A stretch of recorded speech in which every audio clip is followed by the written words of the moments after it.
Welcome back to Midlands Today here on Midlands 103 with me, Sally-Ann Barrett. Now, an interesting segment if you have questions about what you should be doing with your money, what you're not doing with your money and what you could be doing with your money. Delighted to be joined in studio this morning by Shane Tobin, who is CEO of TrueWealth.ie and lowquotes.ie in Portlaoise. She is, of course, a qualified financial advisor and is going to tell us everything that we should be doing, aren't you, Shane? I am, Sally. I'm going to try anyway. So if people want to get involved and have questions, now is the time to let me know. So if you are listening to Shane this morning and something piques your interest or you'd like more details, do please let me know right now on 0818 300 103, or you can text or WhatsApp us on 083 30 10 103. That's powered by the home of Offaly's top-selling car brand, Lamb Brothers Toyota in Tullamore. Ideally as well, you can email your query to us and you can send that email to studio@midlands103.com. If you get them into me in time, I will put them to Shane while he's here with us in studio this morning.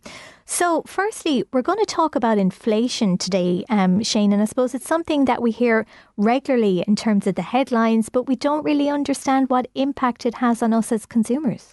I don't believe we do fully. Inflation is a silent drainer of our finances, and where possible we should really have a plan against it. Inflation is always going to be there. It's been higher in the past. It's down around the 1.92% now, and it's the sign, inflation at around 2% is the sign of a healthy economy, and that's good. So people are out in the marketplace spending money, and that's good for the economy. However, inflation, if you think about the effect it will have on €1,000 over a 5-year period, it will erode the value of €1,000 to €900. Oh, 10%.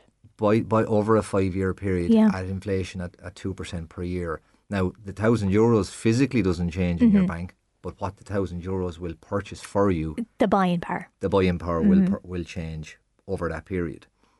So it's just to be mindful of that. And I think about, I explain to customers sometime and our clients, look at, if you carried around a bucket of water with you every day and it leaking by 2% per year, you'd be very conscious of it. And You wouldn't be long replacing it. wouldn't be wise to ignore it, especially when it's your money. It's hard enough to earn, so to hold on to it. Some examples of inflation. Look at, I suppose, just some simple examples I had prepared there. So the price of a postage stamp costing 70 cents 10 years ago is now costing €1.65. That's an increase of 136%. A pound of butter, which people might be more relatable to here, €2.50 in 2015. In 2025, €3.50. So that's a 40% increase on a pound of butter. The average household electricity bill, €1,000 in 2015. Now we're looking at, over the 10-year period, an increase by 50% to €1,500. So once you look at the daily items and the items that you're using every day, it can slip by you to notice inflation and how it's affecting you. But it's having a serious effect on our money, and it's very difficult to accumulate wealth without a plan against it, I would say. So what should we be doing? Well, what we should be doing, the plan against inflation is investing, really. Because if your money is devaluing, the opposite of that is growing and working for you. So to invest your money, I suppose to start with it, it's to understand, okay, so if I'm going to invest, what can I invest in? What are my options? Should I be investing? Am I ready to invest? And that's where a financial advisor comes in to advise you in that respect. So the first thing I would say is, obviously we are looking for returns on our money over that period, over that 5-year period, we'll say. And instead of looking at €1,000 devaluing to €900 over that period, an investment return of, say, 9% per year, which would be very achievable over a 5-year period, would see €1,000 increase to €1,400. And that's a €500 swing around, which is not to be sniffed at. It doesn't mean you're breaking even. You're obviously not losing money. You're not breaking even, but your money is actually growing in your account rather than leaking, like we said, out of the bucket. But I presume you have to be in a position where you don't access that 5,000 over that period. Yes, I suppose there are rules and caveats before anybody should be investing. And I suppose the number one rule is, do you need access to that money? Okay, and I suppose you have to think about potential. So you'll know your need over a 5 or 10 year period, what life events are usually going to come up for you. But then I suppose it's to think about the unexpected, what can happen, what other products that you might have in place that will allow you to be an investor. Mm-hmm. we might get the enthusiasm and the energy to beat inflation and become an investor, but that enthusiasm can be dampened easily when we realise, well, I have the college education coming up here. I have maybe that holiday we dreamed of going on. Maybe we want to do up the house, or we have a mortgage need or something like that coming up. So it's really important to identify what life events that are coming in the next period that might prevent you from being an investor. One that we always say to our clients is one we're very conscious of is your income protected? Because the basis of your money and the basis of your money devaluing is you have to earn it first before it devalues at all. And if that ability is taken away to earn your money via an accident or illness or you're out very of work for suddenly, whatever period, then your investment game is derailed quite easily. So that's a big one to watch for people, I would say.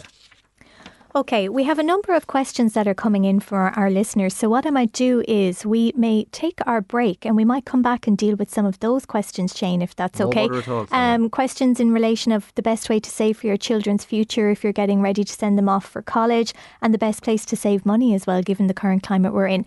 So we will answer some of those questions. We will take a short break. When we come back, we'll return to those questions here with Shane Tobin, live in studio here on Midlands Today. The name you trust, with the news you need. Midlands Today. Midlands 103.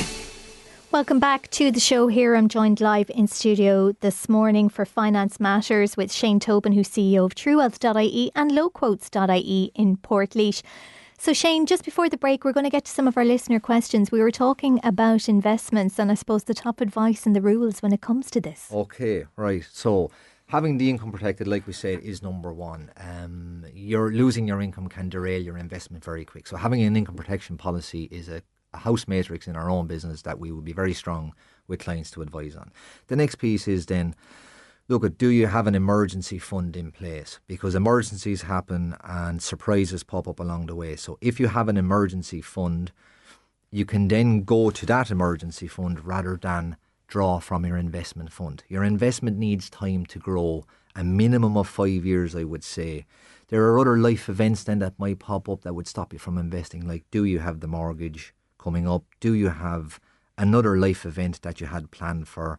Something around maybe doing up the house or children's education fund, something like that you hadn't quite planned for. There's no point in getting into an investment if you don't have the emergency fund to get in and take from that rather than take from your investment. Having a buffer in your account then is very important. So the emergency fund the emergency fund needs to be a little bit difficult to access, somewhere where you can't just tap the card and take the money out of your emergency fund, maybe when it's not quite an emergency. Mm-hmm. So maybe that you have to go into the credit union or the bank to physically access it, nearly a protection from yourself, protecting yourself from yourself, if you will. And then the buffer in the account, obviously, of a figure maybe of €1,000 or up to €10,000, depending on your circumstance, where you're not dipping into that investment. So you'll have the income protected, you'll have an emergency fund, you'll have a buffer in your account. But what also needs to be considered is, do you have a retirement plan, or are you contributing in an additional voluntary contribution to your pension? There is very little in point in going into an investment if your pension plan, which is also the very same thing, another investment, hasn't been proportionately assigned for some of that money as well. Okay, so you got to be looking at both forks in the road there, really. You do. You'd also be looking at debt to clear. So if you clear debt... Oh, geez, Shane, have you any good news? The bearer of bad news, the Grim Reaper today. But if you have debt at 5, 6, 7, 9, 10%, there's very little point in looking for a return on your money. You would literally return on that money if you cleared that debt. It would be the very same thing as investing. Something that people come to us to invest don't quite often understand. So yeah, it's very important to box off all of those things, and then you may be ready to invest. Okay, I'm going to get to some of our questions now for the next segment of your financial advice today. Lots of you in contact on text or WhatsApp on 08330 10 103.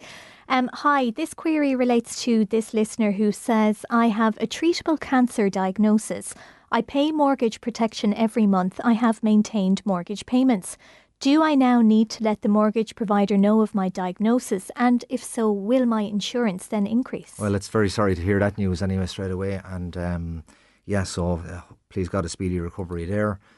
Yeah, it depends on what mortgage protection insurance that you could have. Mortgage protection insurance ranges from a life insurance only, and in that case, you could let them know of your diagnosis, and they'd advise you what coverage is on your policy. If there was serious, and it's a good point here bringing up, because if there was serious illness cover on the mortgage protection policy, that policy would then kick in and clear off the mortgage in full, whether it was 50,000, 100,000 or 300,000 left on that mortgage. But it all depends on the insurance that's on that mortgage. Okay. And I suppose maybe some concerns even about flagging that in the first place, but obviously the option is better to find out what you are actually covered for to make that call. Of course, yeah. And when we sit down with a client, we would always show everything. You know, sometimes clients would nearly give out to us for showing them all of these options. Yeah. And you'll usually get, well, I don't know, is it affordable or is it suitable for me? But I suppose all of these things are relevant when something happens. When and you if we need could them. predict the future, we would know when to take these things out. Yeah, so the best advice there, caller, is to check your initial paperwork that you received when you took on that particular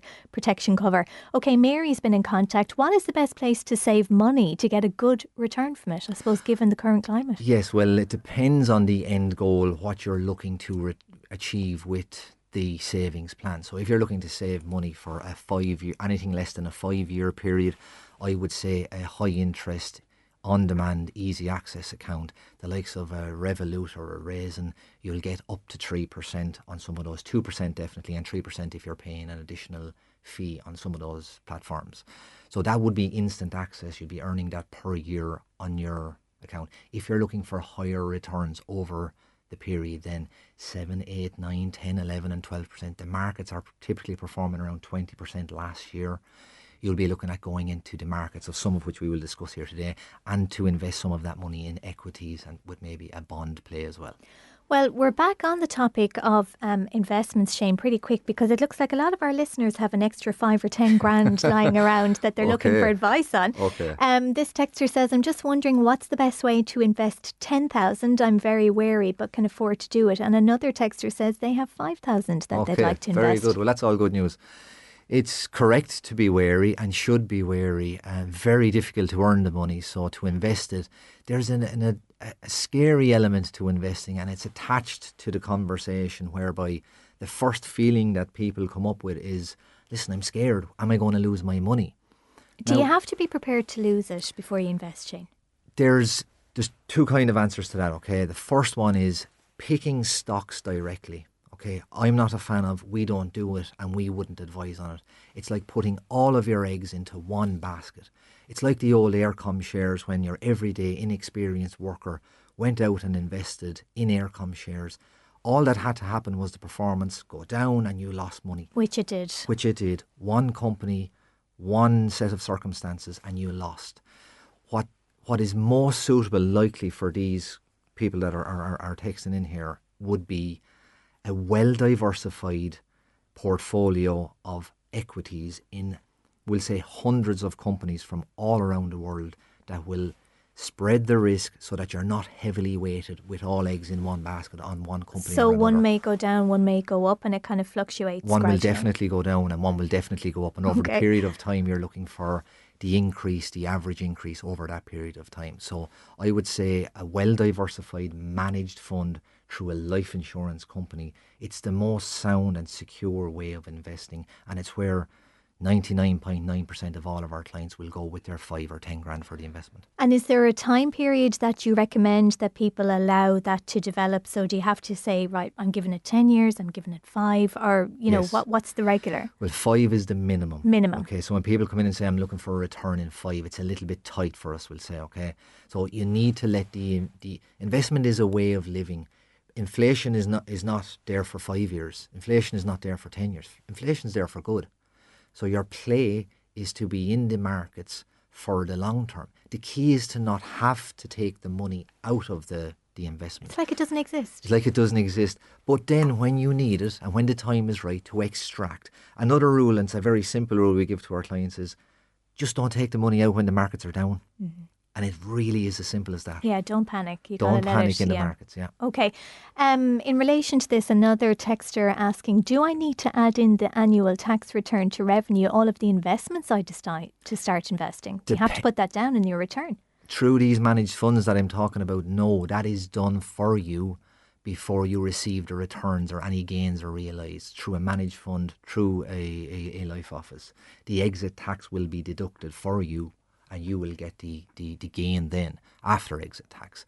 But to be careful, some direct stocks, that is not the case. You will be responsible for making your own returns. I see also on Revolut where you can invest on Revolut now as well and they don't do the tax for you. So it's really complicated. My simple answer is do not do it. There is no reason for do it. Plus, sitting down with a financial advisor, the peace of mind, when you talk about the reputable brands then that they'll drive you towards in terms of the likes, and I mentioned some of them, the likes of Zurich or Aviv or Standard Life or New Ireland, highly reputable companies, highly reputable established brands. As well. Established with funds performing at 10 and 11% average for over 30 years now. Okay, another question in here from one of our listeners on 083 30 10 103. Can you ask Shane what he would advise me to do? I have a company currently looking after an investment. I feel they're not very approachable and want to change. I also have got bad advice relating to pensions previously and have a number of pensions from previous employments currently not in use. What is Shane's advice? Well, it sounds like the opposite of how you should feel, having been, this person has been so good to go and deal with a company and get advice. Some people bury their head in the sand with this, but this texter has been very good and done the right thing.